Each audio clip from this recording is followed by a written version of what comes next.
Atos 9, de 1 a 19. Diz assim: Enquanto isso, Saulo respirava ameaças de morte contra os discípulos do Senhor. Dirigindo-se ao sumo sacerdote, pediu-lhes cartas para as sinagogas de Damasco, de maneira que, caso encontrasse ali homens ou mulheres que pertencessem ao caminho, pudesse levá-los presos para Jerusalém. Em sua viagem, quando se aproximava de Damasco, de repente brilhou ao seu redor uma luz vinda do céu. Ele caiu por terra e ouviu uma voz que lhe dizia: Saulo, Saulo, por que me persegue? Saulo respondeu: Quem és tu, Senhor? Ele respondeu: Eu sou Jesus, a quem você persegue. Levanta-se, entre na cidade, alguém lhe dirá o que você deve fazer. Os homens que viajavam com Saulo pararam emudecidos. Ouviam a voz, mas não viam ninguém. Saulo levantou-se do chão e, abrindo os olhos, não conseguia ver nada. E os homens o levaram pela mão até Damasco. Por 3 dias ele esteve cego, não comeu e não bebeu. Em Damasco havia um discípulo chamado Ananias. O Senhor o chamou numa visão. Ananias, eis-me aqui, Senhor, respondeu ele. O Senhor lhe disse: Vá à casa de Judas, na rua chamada Direita, e pergunta por um homem de Tarso chamado Saulo. Ele está orando. Numa visão, viu um homem chamado Ananias chegar e impor-lhe as mãos para que lhe voltasse a ver. Respondeu Ananias: Senhor, tenho ouvido muita coisa a respeito deste homem e de todo o mal que ele tem feito aos teus santos em Jerusalém. Ele chegou aqui com autorização dos chefes dos sacerdotes para prender todos os que invocam o teu nome. Mas o Senhor disse a Ananias: Vá, este homem é meu instrumento escolhido para levar o meu nome perante os gentios e seus reis, e perante o povo de Israel. Mostrarei a ele o quanto deve sofrer pelo meu nome. Então Ananias foi, entrou na casa, pôs as mãos sobre Saulo e disse: Irmão Saulo, o Senhor Jesus, que lhe apareceu no caminho por onde você vinha, enviou-me para que você volte a ver e seja cheio do Espírito Santo. Imediatamente, algo como escamas caiu dos olhos de Saulo, e ele passou a ver novamente.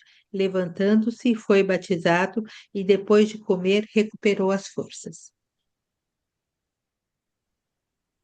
Eu li na NVI. Isso aí.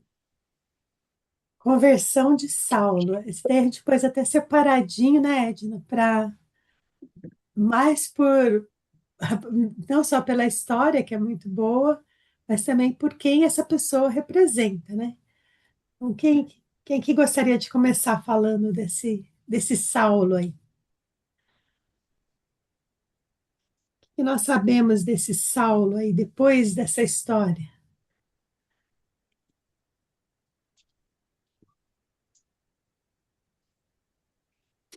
Saulo era judeu, filho de judeus, né?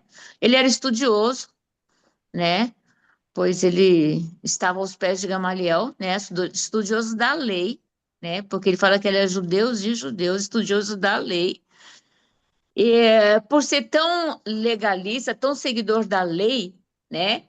Ele tinha carta de autorização para perseguir todos aqueles que fosse contra aquilo que estava sendo determinado pela lei, né? Então ele é aquele que, olha, é aquele, é isso e pronto, não tira uma vírgula do que está escrito, porque o que tiver fora disso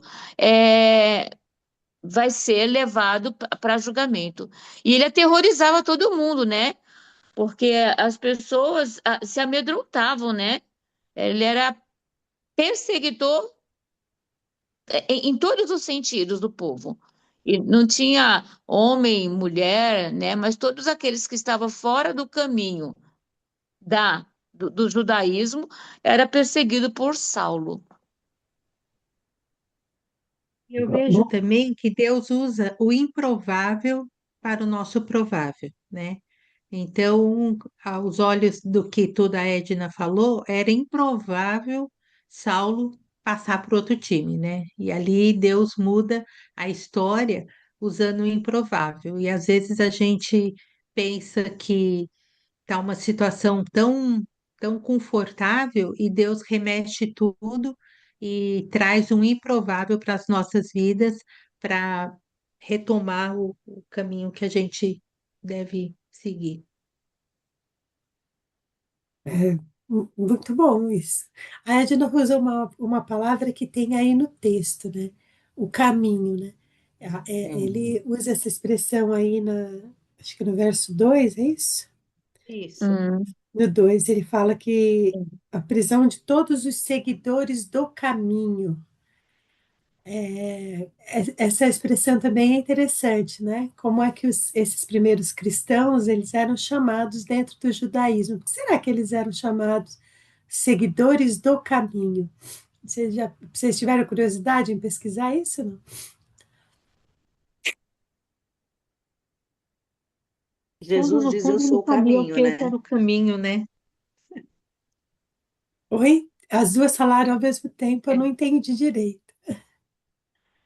Fala, Jane. No fundo, eles sabiam que era um caminho, né? E se eles queriam tanto derrubar esse caminho, é porque eles sabiam que era um forte concorrente, né? Então, eles sabiam que poderia afetar o judaísmo de uma forma, do legalismo de uma forma bem significativa. Uhum, Eu não pesquisei, não. É que, assim, Jesus era o caminho, né? Ele falava: Eu sou o caminho, né? Porque aqui fala alguns que eram do caminho, quer dizer, de algum lugar, de uma pessoa, né? Eu entendo que é o caminho, é Jesus. Mas eu não pesquisei, não. É que, assim, eu tô lembrando que nas férias eu tive um sonho. Eu acordei, eu nunca lembro as coisas não, mas eu tive um sonho muito interessante. Eu acordei como se eu estivesse falando num grupo e eu falava assim: vocês estão no caminho, mas não conhecem o caminho. Como se fosse. Agora, acabando de ler aqui, tem o caminho com letra minúscula e o caminho com letra maiúscula na minha Bíblia, né? Então, é como se as pessoas estivessem nesse grupo que eu sonhei, né? Que eu não sei quem era. Acordei com isso, fiquei. Quando você fica com o negócio, né? O caminho com a letra minúscula poderia ser qualquer coisa que você pensa que você está. A igreja, o seu dia a dia. Eu tô no caminho, eu tô conhecendo a palavra, mas não conhecem o caminho com letra maiúscula. No meu sonho era isso. O que eu acordei com isso na minha cabeça e fiquei, e tenho orado por isso. Deus, quantos estão no caminho, quer dizer, nessa estrada, igual estava aqui. Paulo achava que ele estava no caminho, mas ele estava no caminho errado, porque nesse caminho ele estava indo para onde? Para perseguir os cristãos. Onde ele foi encontrado por quem? Pelo caminho que é Jesus.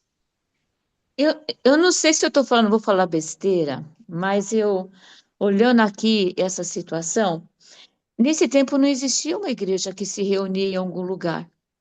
E as pessoas andavam pelo caminho, evangelizando, levando as boas novas, né? Então, penso eu aqui que quem estava no caminho é aqueles que iam levando de cidade em cidade as boas novas até a igreja se organizar. Não sei se é isso que eu estou entendendo, que eu entendo, mas eu entendo esse caminho, né, com letra maiúscula, um direcionamento para um lugar onde existe uma nova forma, novo tipo de vida. Então, você está no caminho seguindo aquele tipo de vida que todos conheceram pela estrada, porque não tinha lugar. Jesus ele passava de lugar para lugar e ele ia pregando através do caminho, de onde ele falava, por quem passava por ele, né? Lendo aqui, eu pensei nisso, nessa forma de definir o caminho. muito bom, muito bom. É interessante que os judeus usavam. Olha para vocês verem como é que Deus, o que a Jenny falou do improvável, né? Como é que Deus faz, né? Os judeus usavam essa expressão do caminho para eles como se fosse uma coisa passageira, uma seita, uma coisa que veio do judaísmo, mas que eles precisavam coibir para voltar numa rocha, numa coisa firme, que seria a lei, né? E Lucas, Lucas, gente, Lucas, toda vez que eu leio as coisas de Lucas, eu acho ele brilhante, brilhante, brilhante, brilhante. Eu já Sensacional. falei para vocês, quando eu chegar no céu, se eu tivesse a consciência, eu vou procurar Lucas para falar, olha, cara, eu era sua fã lá na Terra, né? Porque realmente ele vai usar essa expressão de desdém do judeu, né? Ah, esses que estão aí, esses que vão caminhando, esses que não têm um lugar fixo, Um como a lugar. Edna disse, né? Uma, uma coisa, e ele vai usar isso para mostrar que é o caminho com letra maiúscula. Uhum. Isso é de uma beleza que muitas vezes a gente passa pelo texto bíblico sem perceber esse detalhe, né? Eu me lembro uma vez que, lendo a passagem lá do cego de Jericó, que estava à beira da estrada, eu lembrei daquela música do Roberto Carlos, que fala sentado à beira do caminho, né? Que ele não aguenta, a mulher deixou ele, alguma coisa assim, ele não aguenta mais ficar ali sentado à beira do caminho, né? E eu me lembro que nessa pregação eu falava isso, que a gente às vezes senta à margem do caminho da vida e fica vendo as coisas passando e parece que a gente não sai daquela situação, né? A gente não se apercebe da nossa existência. A música do Roberto Carlos até diz assim: preciso acabar logo com isto, preciso lembrar que eu existo, né? A gente vive a vida assim, à margem desse caminho, dessa estrada, enquanto os outros vão, a gente se esquece da nossa própria existência, né? Eu achei importante, Lucas, ter colocado essa expressão para que a gente pense nisso, né? Sobre Paulo, ele tinha sólidos, né? Na crença, como a Edna disse muito bem, da, da fé judaica, ele tinha fortalecida essa sua crença, ele tinha enraizado essa sua crença, ele não conseguia ir pelo caminho, né? E quando ele se depara neste caminho e encontra, como a Angélica disse, o caminho, ele é obrigado a sair dessa crença enraizada, baseada na lei, e ele cai no chão. Já perceberam como isso é simbólico, né? A gente, quando vai por uma estrada que a gente acha que está tão sólida, tão firme, e a gente se depara com Cristo, a gente cai no chão, a gente perde as forças das pernas, porque a estrada dessa vida aqui, ela tem um fim. Então, todas nós sabemos o fim dessa estrada. E o fim dessa estrada é a morte. Não tem outro fim nessa estrada, a não ser se a gente passar pelo caminho, né? Que aí, ao invés da morte, a gente se depara com a vida eterna. Olha a diferença dessa nuance entre o fim da estrada, que me leva à morte, e quando eu sou redirecionado na minha estrada e eu passo a viver a vida eterna, né? Bacana isso, não é?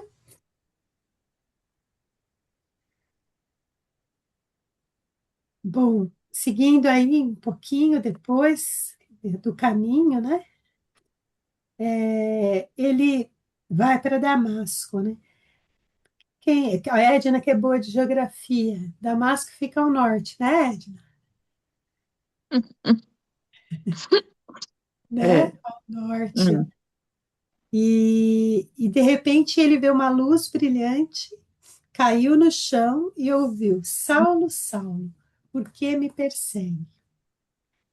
Ele perseguia Jesus Cristo, esse Saulo. Ele perseguiu os seguidores de Jesus Cristo. E por que Jesus diz: por que me persegue? Porque os seguidores de Jesus Cristo, eles eram representantes de Cristo aqui na Terra. Então, indiretamente, perseguindo os seguidores, perseguia Jesus Cristo, né? Porque se nós fomos selados, se ele subiu ao céu, nós fomos selados pelo Espírito Santo, e ele deu lá, onde você estiver, eu estarei com você todos os dias, né? Quer dizer, Jesus Cristo está representado em nós naquele momento também. Então, indiretamente, Jesus Cristo estava sendo perseguido. Então, quando a igreja é perseguida, quem na verdade está sendo perseguido? Jesus. Né? E Oi, quem é o Edith. maior? Oi, Bom dia, tudo bem? Bom oi, dia, bom dia, meninas. Fabi. Eu achei uma reflexão que eu achei bem bacana. Ontem eu estava dando uma olhada na internet sobre esse tema, e a reflexão fala assim: Jesus não está distante dos sofrimentos dos seus filhos. Quando alguém fere, despreza ou persegue um servo de Jesus, e um servo de Deus, Jesus vê. Então é tipo o sentimento, né? Tipo, porque ele fala, por que me persegue? Porque ele sente essa dor, né? É isso. A igreja de Cristo, ela não é perseguida se não for por Cristo, né?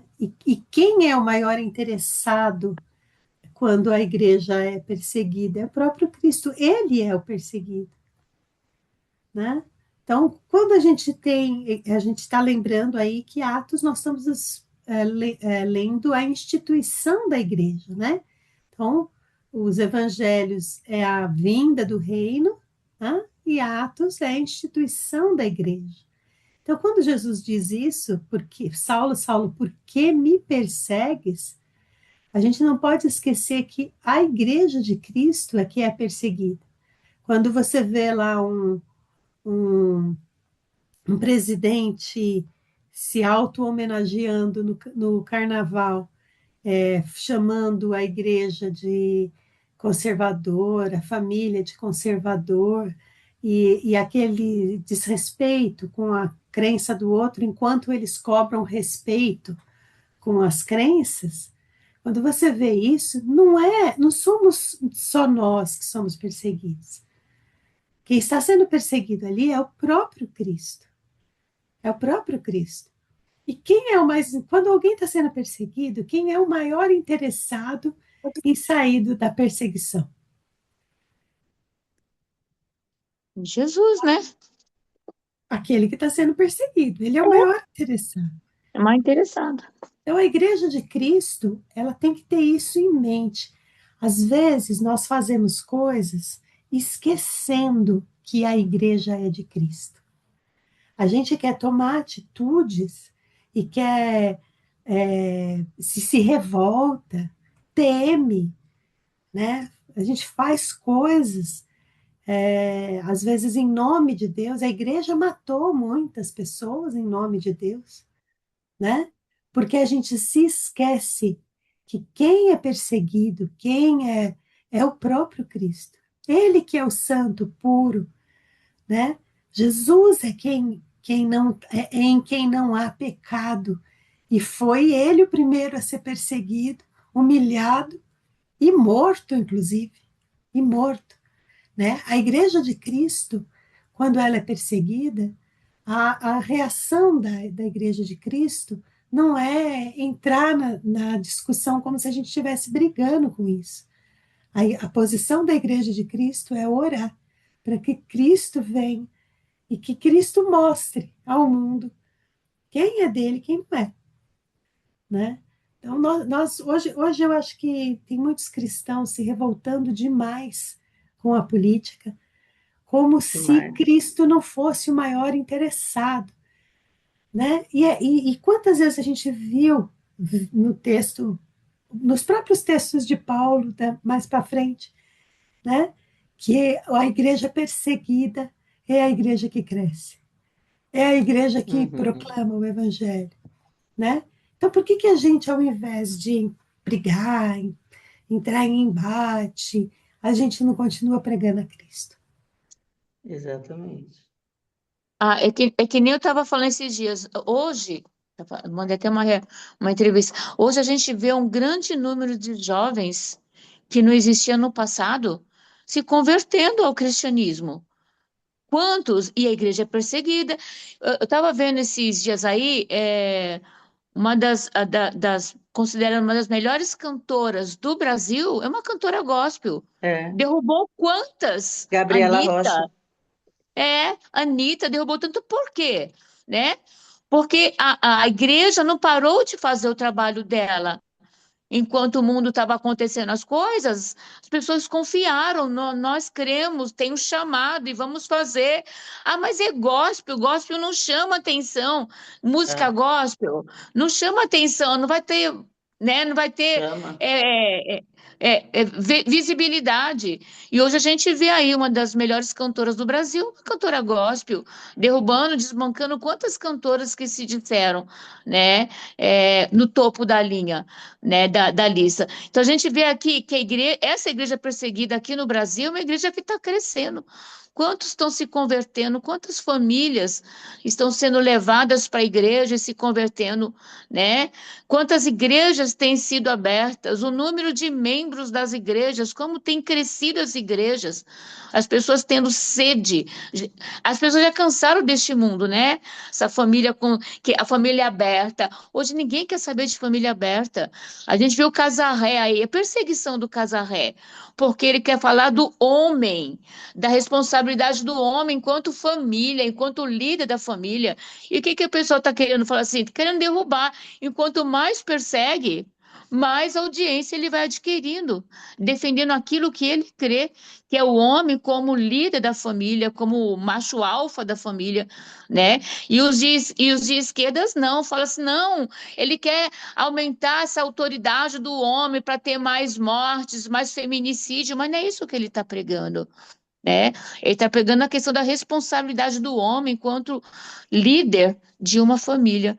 E o que está acontecendo? Ele tinha um congresso que tinha 500 pessoas, né? E hoje o que acontece? As pessoas estão se despertando para esse tipo de movimento, porque é Cristo que está sendo revelado através dessas organizações, onde se institui uma família conservadora, uma família básica, uma família criada, né, estruturada por Jesus, de mulher, homem, mulher e filhos, homem o líder, mulher aquela que acompanha e os filhos aquele, né?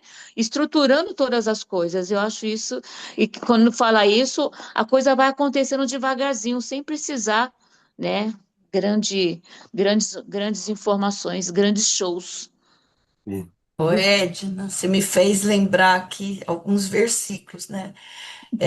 Deus é dono de toda ciência, sabedoria e poder. Marketing maior do que perseguição não tem. Aula de marketing, persegue a igreja que ela explode. A igreja é do Senhor, quem para? Deus usa, aliás, no discipulado dessa semana, a lição era bem essa, a do meu grupo, né? A igreja é fundamentada em Cristo. Ele é o Senhor do reino. E a missão da igreja é ser o reino visível de Deus, né? Que o reino invisível é protagonizado por seres visíveis e um a um. É um marketing pessoal. A história da redenção na minha vida faz com que a vida do outro que está só falando, lacrando, como a gente diz, faz o outro desejar de todo o coração ter a mesma redenção, né? Então, a gente não precisa ter animosidade nem. Isso não é passivismo ou permissividade. É confiar no Senhor do reino, que é sobre tudo e sobre todos. E isso que você falou assim, a igreja continua, a igreja continua. Deixa a perseguição, ela existe sim. Vamos continuar levando o reino, a história da redenção. E isso é isso que faz multiplicar, essa ciência da multiplicação, ela vem do céu, ela é impossível de ser explicada. Como é que você explica a gente como eu, você, cada uma de nós, sermos agentes do reino? É Deus, é o Espírito de Deus movendo em nós e sobre nós, e é Ele que multiplica e que dá o crescimento. Então a gente não precisa sair em defesa se indignar desta maneira contra a perseguição, porque ela só faz parte da nossa história e é uma estratégia de crescimento. Interessante isso, né? A visão da igreja é, Angélica, eu acho que é essa a sua mensagem. A Aham. visão da igreja é sempre se redirecionar para o caminho que é Cristo. Sim, sim.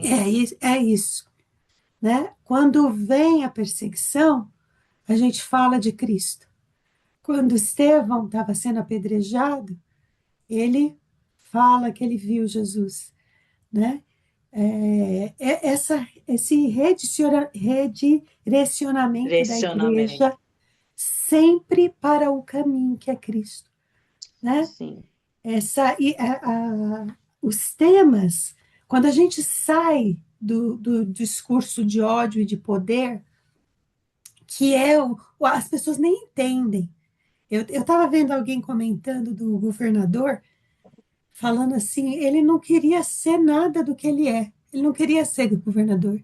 Ele não queria ser ministro lá do Bolsonaro. Ele não queria ser nada disso, né? Mas ele entendeu um chamado ali e se dispôs pelo chamado dele lá. E você vê o tanto que aquele homem testemunha através não estou falando de política aqui, gente, não estou. Estou falando de pessoas. Você vê que você não tem. Me dá, às vezes, medo quando eu vejo uma pessoa que se denomina cristã, entrando na luta de poder. Não é uma luta de poder, é uma luta de serviço. As pessoas brigam para servir o próximo. Esse é o perfil do cristão. E nós temos sim. visto muitos cristãos que não estão alinhados com Cristo. Cristo não tinha uma luta de poder. Quando alguém vem e falava, vou te seguir, o que Jesus falava? Ó, a raposa tem Tome a sua covil. cruz. É, Ah, a raposa tem covil, mas o filho do homem não tem onde reclinar a cabeça. Isso não é uma luta de poder. E às vezes a gente vê luta de poder dentro da própria igreja, para sim. ter cargo na igreja, para ter membro na igreja, para sei lá, né? Mas o maior, apesar de nós, isso é, apesar de nós, a igreja continua sendo de Cristo. E Cristo é o maior interessado em que a igreja cresça, é Ele quem dá o crescimento. Como diz o apóstolo Paulo mesmo, ele fala lá: Uhum. quem plantou ou quem regou é alguém? Não, quem dá o crescimento é que é alguém. Né? Nós É. nos alegramos de poder sermos perseguidos, como diz o Pedro aqui, né, os apóstolos, pelo nome de Jesus. Então, quando vai lá e faz a palhaçada, lembra que para Nietzsche, Deus tinha morrido no começo do século XX. Só que Nietzsche morreu e Deus nunca teve tão vivo, se eu pudesse usar essa É. expressão, como a gente vê hoje através dos jovens. Porque a opção de ficar, o outro caminho, ele é aquele que conduz à morte. Não tem outra saída para esse caminho, é a morte. Você pode usar o tanto de droga que você quiser, fazer sexo livre o tanto que você quiser, ouvir todas as músicas de rock, você pode ganhar muito dinheiro, você pode ser bilionário, você pode tudo isso. Só que o fim é a morte. É a opção de vida eterna é o caminho que é Cristo. Essa é a opção. E a Igreja de Cristo foi firmada nessa verdade. Essa é a pedra que Jesus disse que ele firmaria a igreja, né? Quando Pedro fala, quem vocês dizem que eu sou? E Pedro fala, tu és o Cristo, o Filho do Deus vivo. E Jesus fala, então é sobre essa pedra, sobre essa verdade, é que eu firmarei a minha igreja. Jesus é o Cristo, Filho do Deus vivo. Ele é o Filho, o que veio. E é essa verdade que a igreja continua pregando. deve continuar pregando, né? As outras coisas, quem vai entrar, quem não vai entrar, quem vai ser presidente, quem vai ser... Isso tudo é passageiro, gente. Tudo é passageiro. Nós, como cristãos, exercemos o nosso direito de cidadão, os irmãos que servem na política, a gente deve apoiá-los, né? Mas a gente não pode perder o norte de que o nosso caminho é Cristo. É Ele quem a gente deve continuar pregando, né? O encontro de Paulo com Jesus no caminho transformou a vida de Paulo completamente, imediatamente, imediatamente, né? E a gente precisa continuar querendo nisso, que Deus transforma histórias imediatamente, né? É Transforma a por história da isso que, vida. por isso que o encontro com o caminho tem que fazer diferença. A pessoa que encontra o caminho, ela não pode mais permanecer como ela era. Então, essa tem que ser a diferença. Porque aqui fica bem claro, porque ele fala, procurando alguns que eram do caminho, e quando ele cai, Jesus fala, eu sou aquele a quem você persegue. Então, perseguindo aqueles É que o caminho. estavam, que eram do caminho, ele estava perseguindo o próprio Cristo. E quando Paulo tem esse encontro, ele fala Senhor. Ele reconhece que havia algo diferente, que quando ele fala Senhor, que aqui está o Senhor, quem és tu, Senhor? Na próprio momento ele reconhece quem era Senhor, né? Como a Esther falou, o diferencial tem que ser o senhorio de Jesus na nossa vida.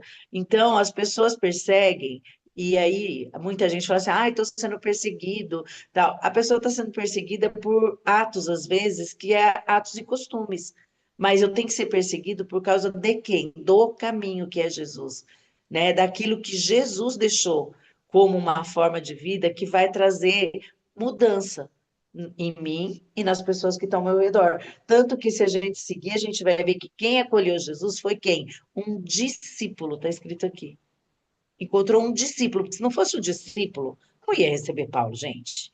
Se não fosse alguém que entende que aquilo veio de Deus para mim, eu tenho que estar. Alguém conectado, você ia receber Paulo na sua casa? Pensa bem, né? O cara era jurava de morte todos os cristãos, e você vai receber na sua casa. Mas quem recebeu foi um discípulo que já tinha encontrado o caminho. Então, isso aqui é transformador, é, é incrível. Quando eu leio isso aqui, eu tenho que trazer isso para a minha vida e pensar, né? Já houve essa transformação realmente de discípulo para a minha vida? Porque o outro não sabia, né? O discípulo lá, ele não sabia, mas ele entendeu pela explicação de Deus de que era aquilo que era para ele Sim, fazer, o né? Senhor falou para ele numa visão, ele estava conectado.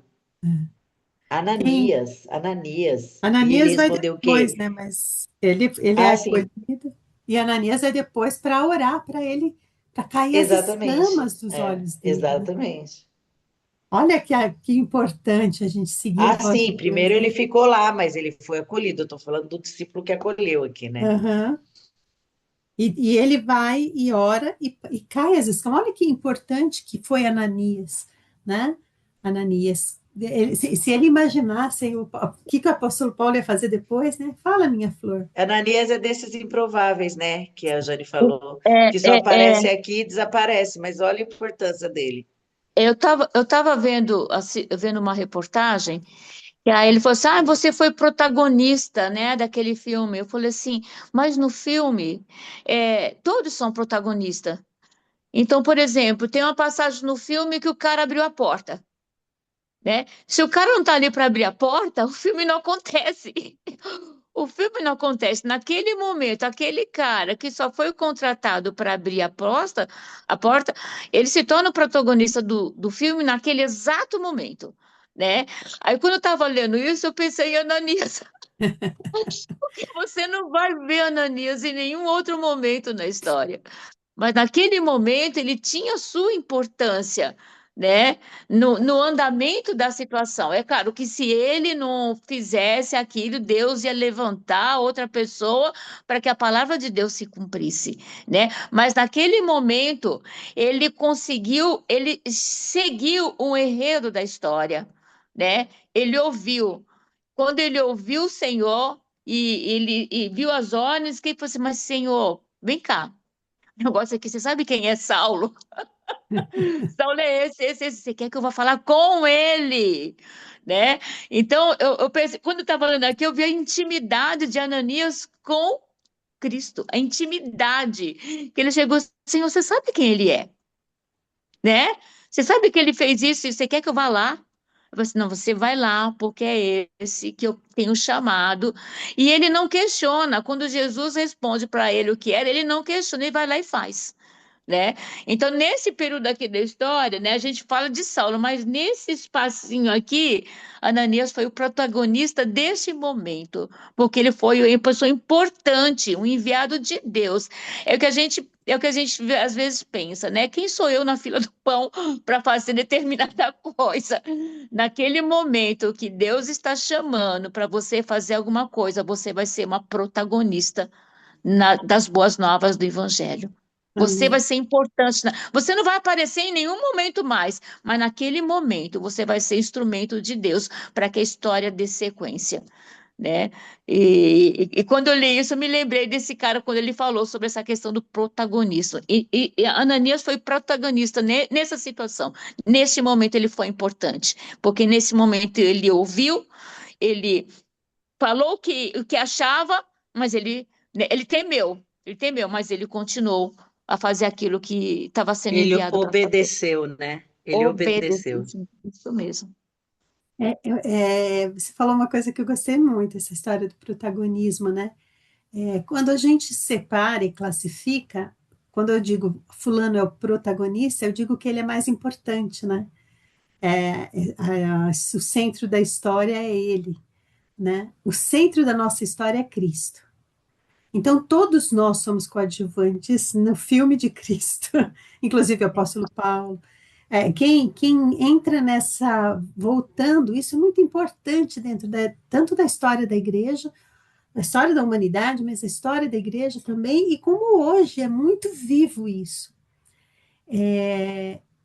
Aquele que deseja o poder, aquele que deseja ser o centro, aquele que esse não está pronto, ele não está pronto.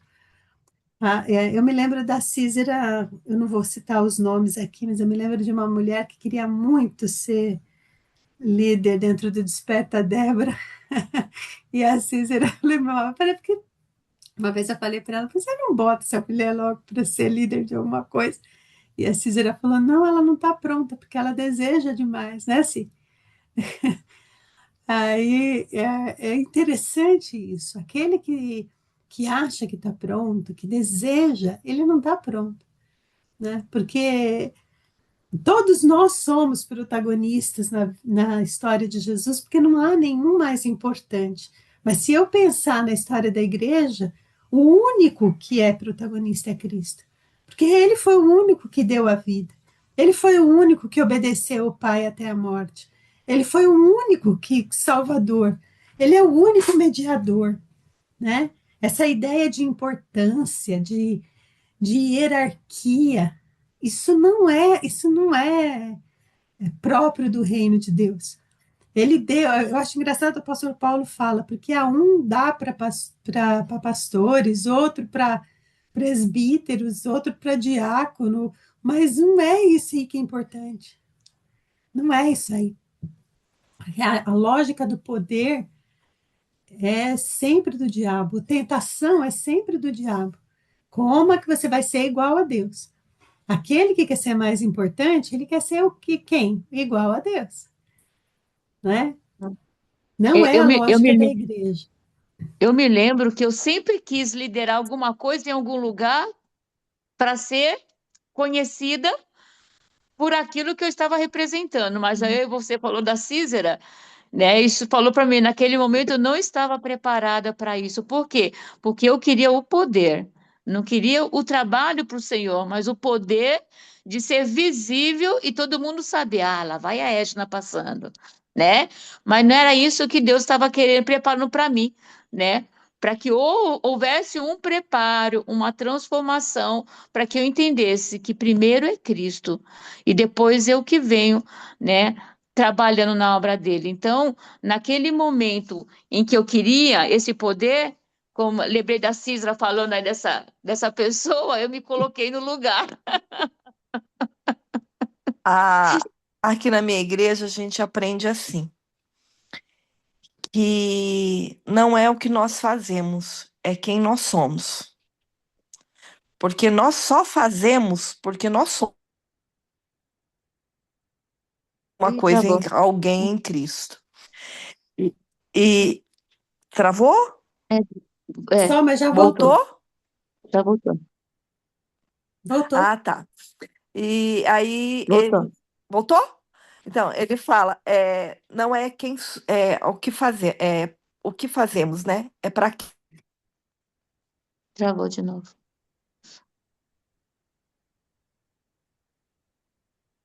É, travou. Dá umas travadinhas. É, E toda vez que alguém para alguma coisa alguém vai para alguma função na nossa igreja, eles falam, a bacia só ficou maior, tá? Não cresce, não cresce muito, porque a bacia só ficou maior. Vai ter que lavar mais pés, vai ter que enxugar mais pés. E se a gente entender que o trabalho para o reino é assim, fica mais fácil.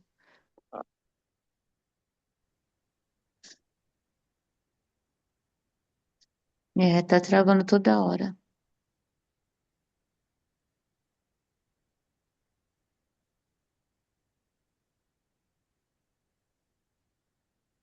Travou mesmo. Agora travou de É, vez. é. Mas é isso mesmo. A lógica do mundo é uma lógica de poder.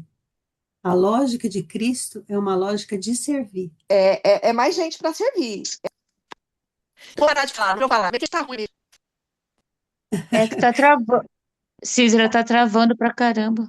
É, tá dando umas pausas. Mas, bom, essa é a lógica, né? Aquele que quer ser maior entre vocês, isso está lá em João 3, que seja servo de todos. João 13, no Evangelho de João 13, que é justamente o lava-pés, né? É na cerimônia do lava-pés que Jesus ensina isso. Que quer ser grande, começa lavando o pé dos outros. É interessante, né? Agora, para a gente concluir aqui, eu queria que vocês comentassem, depois da fala de Ananias, acho que é o versículo 15. Isso. O Senhor, no entanto, disse: Vá, pois Saulo é o instrumento que escolhi para levar a mensagem aos gentios e aos reis, bem como para o povo de Israel. E eu mostrarei a ele quanto deve sofrer pelo meu nome. Olha a, a frase, o convite interessante de Deus. Deus convidou Paulo para quê aí, hein? Ananias falou: olha, ele vai perseguir nós. Ele persegue nós. Jesus fala para ele o quê? Eu convidei ele, fica tranquilo, Ananias. E ele vai falar para o povo de Israel, ele vai falar para os gentios, ele vai falar para reis. E quem vai mostrar o tanto que ele deve sofrer pelo meu nome sou eu. Olha que convite doido esse, gente. A Edna talvez desejasse ser líder. A Edna, nós todas, né? Tô falando ela porque ela que se expôs, né? Que desejava ser líder. Na verdade, a gente quer ser líder para ser reconhecido, né? Para mostrar, ó, tá vendo? Eu dei conta. E hoje, quando ela é líder lá dos 55 mais da igreja, ela fala: Ah, misericórdia, você não sabe o que eu tive que enfrentar. Ai, meu Deus, tive que visitar a irmãzinha que tá ruim. Ai, meu Deus, e o outro que pôs no grupo lá, coisa que não devia pôr, eu tive que chamar no privado, né? O líder é esse. É, é a bacia que ficou maior, né, Cícero? Voltou, sim. Pode concluir o que você ia falar. Não, era só essa. Você concluiu de maneira ímpar, não tem outro. É só a bacia maior, gente. Se a gente entender esse sentido aí, nós não estamos aqui para ter nomes, né? O nome é de Cristo. É como a Edith disse. Ele é o principal, ele é o protagonista. E se eu for convidada para abrir a porta, como diz a Edna, amém, eu vou abrir a porta e dizer para todos: entre, entre, a casa é sua, né? Agora, eu tô um pouquinho sem nenhuma responsabilidade na igreja por conta da faculdade, né? E eu sofri muito por isso, eu sofri muito, porque foram anos, anos, e eu amo fazer. E principalmente trabalhar com mulheres, gente. Jesus não me chamou para ser líder de mulheres, Jesus me chamou para ensinar mulheres. E a gente ensina cada doida aqui, e a mais doida sou eu que estou aprendendo com Jesus. Então, na hora que eu olho, eu falo: Jesus, o senhor tinha que escolher eu. Eu sou assim, doida de pedra, gente. Mas agora chegou o momento de eu só abrir a porta, sabe? E eu olho e às vezes o Manuel fala alguma coisa para mim. Meu marido tá firme, gente, indo pra GC sozinho, vivendo coisas que a gente nunca viveu, porque eu sempre tava junto. E agora eu saio para ir para faculdade, os irmãos passam aqui para pegá-lo. E eu fico assim. E ele fala para mim: o que que você tá pensando, Císera? Eu tô pensando que daqui 5 anos vai ser diferente.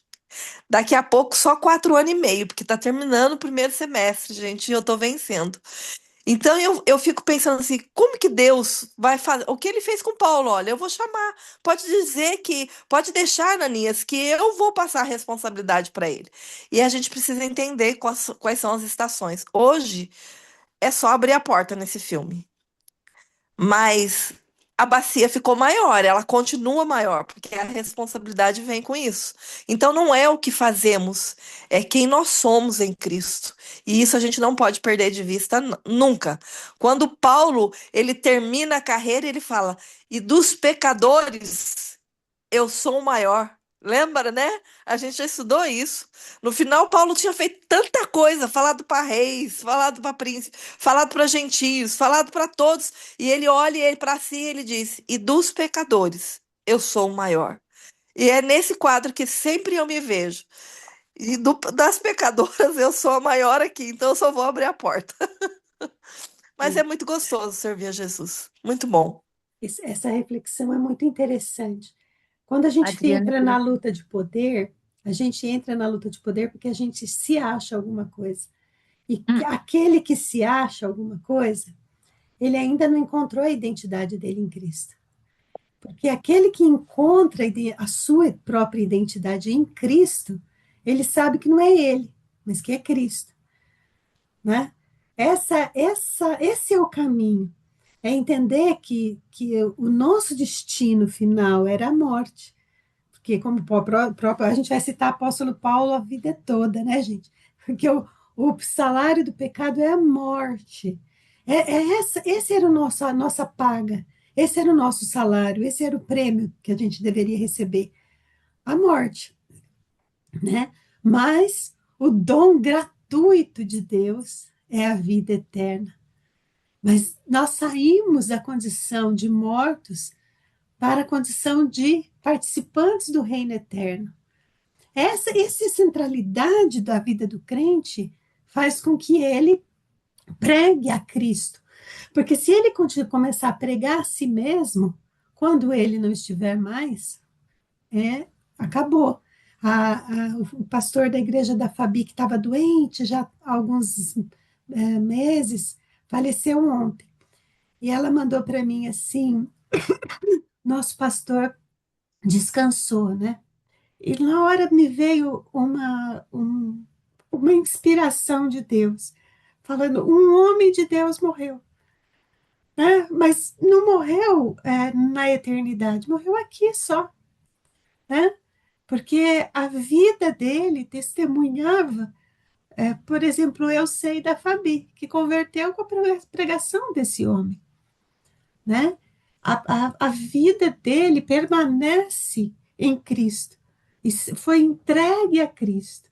Aquele que se entregou a Cristo, né? Ele doou a vida dele para Cristo e recebeu a vida eterna em Cristo. Então a vida dele continua. Talvez daqui a alguns anos a gente, depois que a gente não tiver mais aqui, né, a próxima geração, talvez não lembre da vida do pastor Júlio. Mas na eternidade a história do pastor Júlio está escrita.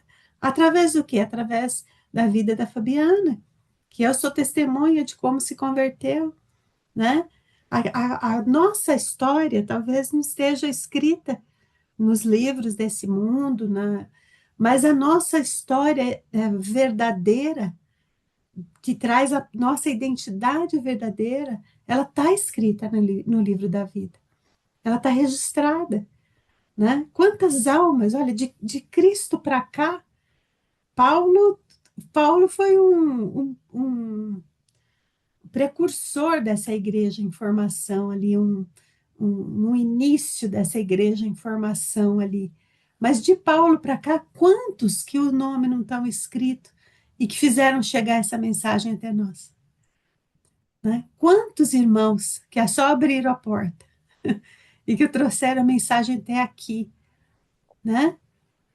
Muitos em perseguição, outros com vidas mais suaves, mas que escreveram, outros que copiaram, outros que mantiveram a palavra de Deus viva. E nós somos, eu gosto muito dessa expressão do apóstolo Pedro, que ele fala que tem um construtor, o arquiteto está construindo um edifício, né? E ele vai colocando, e nós somos essas pedras que ele vai colocando para construir esse edifício.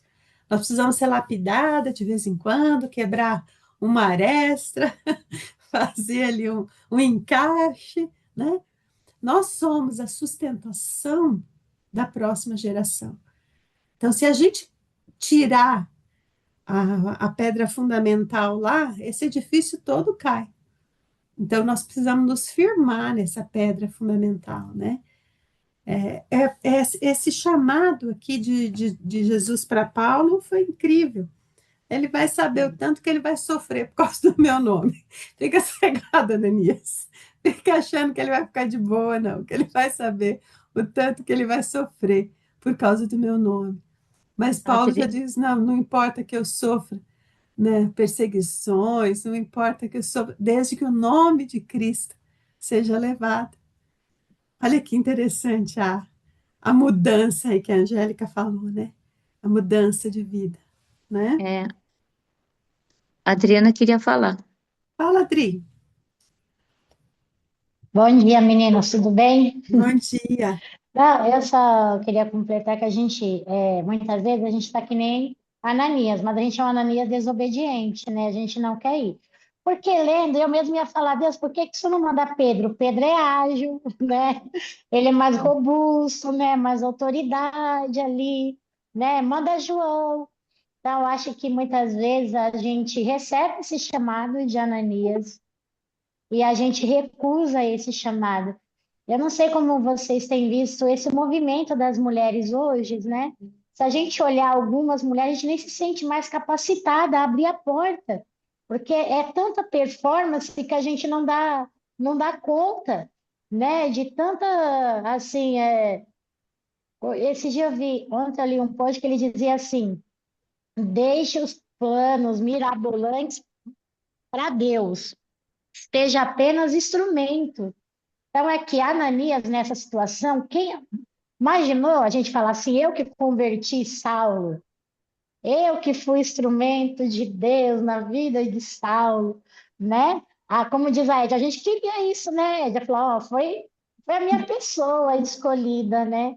E Deus tem esse tratar, então é só a gente se colocar num lugar de obediência, e muitas vezes o lugar de obediência é só abrir a porta, né? A gente, de repente, não vai ser chamada a estar lá na frente, Mas hoje a gente está sendo entulhada desse estar à frente o tempo todo, né? Então, eu vejo assim que muitas vezes a gente sai do plano de Deus porque a gente quer fazer o nosso plano. Aqui, hoje a gente já ligaria para Pedro e João, falar, vem aqui em casa que eu recebi uma visão e eu não sei bem o que está acontecendo, mas vocês podem vir aqui e ajudar, né? Vamos ver como é que vai ser esse plano, mas quando a gente volta os nossos olhos para Ananias, a gente vê assim, eu recebi e obedeci.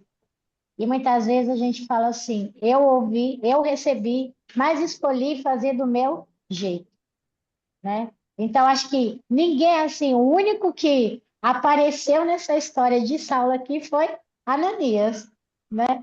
A gente não vai ver Pedro, não vai ver João, não vai ver os grandes apóstolos, né? E essa transformação é só levar Jesus. Muitas vezes a gente quer levar tantas coisas para a pessoa e o que ela precisa é só de Jesus. O que Saulo teve aqui foi só Jesus, puro suco de Jesus. Uhum. E Uma dose Ananias foi, absoluta. eu falei, mas eu quis dizer que Ananias, ele acolheu Paulo nessa oração, mas ele foi para um lugar que ele teve essa visão. Então ainda tem um Judas aqui que a gente nem sabe quem era, porque fala, vai para a casa de Judas na rua direita, explicou tudo direitinho, né? A gente nem sabe qual Judas era esse, né? Então quantos realmente, eu achei ótima essa história da Edna também, abrem a porta e não aparecem mais. Mas, gente, é tão bom, né? A gente poder abrir a porta. A gente faz um evangelismo aqui bem rapidinho na igreja, Edith e Císera, aquele nosso evangelismo do Dia das Mães, sabem? Que a gente fazia, a gente segue fazendo na igreja até hoje. Toda véspera do Dia das Mães, a gente faz um evangelismo em volta da igreja. Só que a gente vai mudando, mudou as estratégias, né? E a gente visita o comércio, como a gente fazia naquele. E esse ano o nosso tema foi Jesus é a luz do mundo. Então a gente leva para as mães do comércio um mimo, né? Você pensa, ninguém nem vai lembrar disso. Tem um comércio aqui que eu entrei e a moça falou para mim assim: olha, do ano passado, aqueles escaldapés que vocês deram, eu comprei até uma bacia para fazer. E aí esse ano era uma velhinha aromatizada, porque o tema era Jesus é a luz do mundo. E aí a gente entra com uma filha e fala com a mãe. E a moça, ficou tão impactada, ela é tão impactada, ela tem uma casa de bolo. Esse ano ela deu um bolo de nozes pra gente, recheado.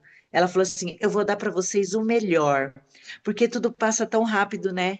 E ela foi lembrando o que a gente já tinha dado para ela.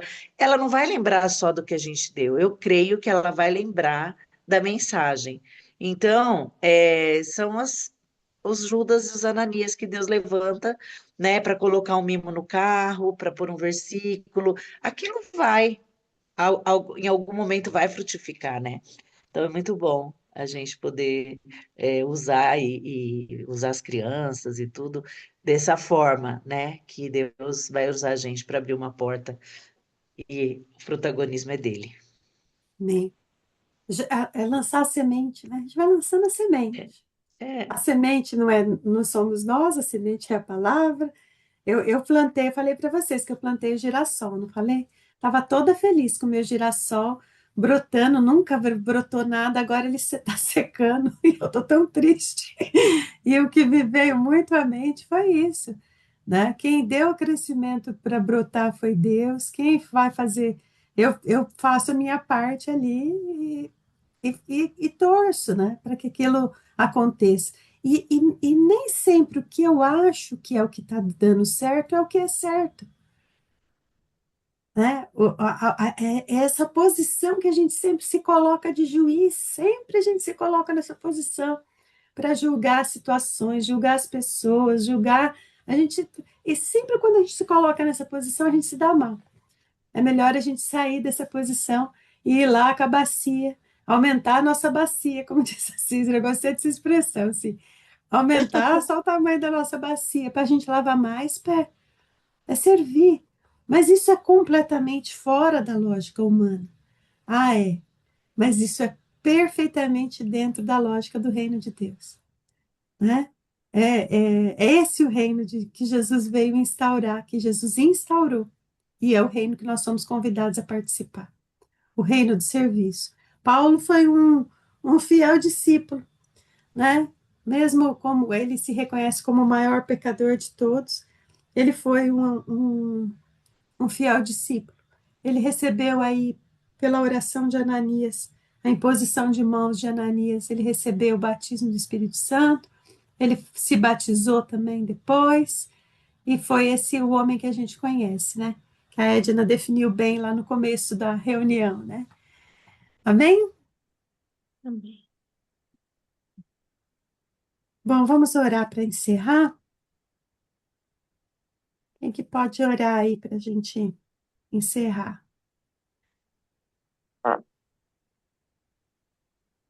Edna, quer orar? Pô, orei para iniciar, vou orar para encerrar. Isso mesmo. Começa e termina. Senhor nosso Deus e Pai, que momento maravilhoso, Senhor, de estar com as tuas filhas, Pai eterno, para ler a tua palavra, Senhor. Que lição, Senhor Deus, ó Pai, tu nos enviaste através do teu Espírito Santo aos nossos corações. Pois, Senhor Deus, ó Pai, nós vimos, Senhor Deus, ó Pai, como tu trabalha nos corações daqueles que se dispõem a estar diante de ti, Pai. Tu escolhes, Senhor Deus, ó Pai, é tu que escolhe, não somos nós, Senhor Deus, ó Pai, que vamos à frente, mas é tu, Senhor Deus, ó Pai, que toca os nossos corações, para que as boas novas continuem sendo, Senhor Deus, ó Pai, derramada nos corações daqueles que estão ao nosso redor, Pai. Ó, querido Deus, que esse momento, Senhor Deus, ó Pai, de leitura, ele fique, Senhor Deus, ó Pai, ruminando em nossas mentes durante esse dia, Pai.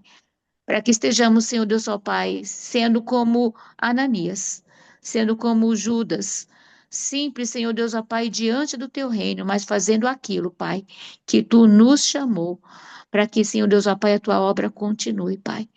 Para que, Senhor Deus, ó Pai, o teu Santo Espírito continue sendo derramado. E para que saibamos, Senhor Deus, ó Pai, que tu é o líder, tu és, Senhor Deus, ó Pai, o protagonista da nossa história.